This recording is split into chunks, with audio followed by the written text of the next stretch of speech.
বেশ শালা, তুই অন্ধ নাকি? আমার বইয়ের ওপরে পড়েছে। আরে ভাই, আমার ভুল হয়ে গিয়েছে, আমার পা পাথরে আটকে গিয়েছিল, আমি মাপ চাইছি তো। এ বা, তুমি তো আমার জন্য বদলা নিলে। আরে বেটা শুনছো? আরে বেটা, এখানে একটু এখানে এসে বসো। আরে বেটা, এই নাও, গরমে হাঁপিয়ে গিয়েছো, ওই ফুরিটা খেয়ে নাও।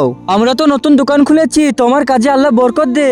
হে আল্লাহ, তোমার এটা কিরকম নিয়ম? কখনো থাপ্পড় খাই, কখনো আবার ঠান্ডা কোল্ড ড্রিঙ্ক খেতে পাই।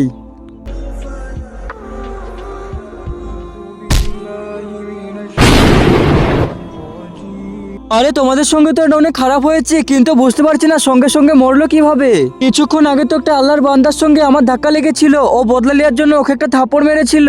কিন্তু তার আগে আমার এই ভিডিওটা দেখে যে লাইক সাবস্ক্রাইব না করবে, তাদের মোবাইলটা যেন হাত থেকে পড়ে গিয়ে নষ্ট হয়ে যায়। আর যারা লাইক সাবস্ক্রাইব করে দিবে, তাদের মা বাবা যেন অনেকদিন বেঁচে থাকে। তাড়াতাড়ি ভালো বাচ্চারা লাইক সাবস্ক্রাইব করে দাও। চলো আমরা সবাই ওই মানুষটার কাছে যাই, যদি মাফ করে দেয় তাহলে তো ভালো হবে।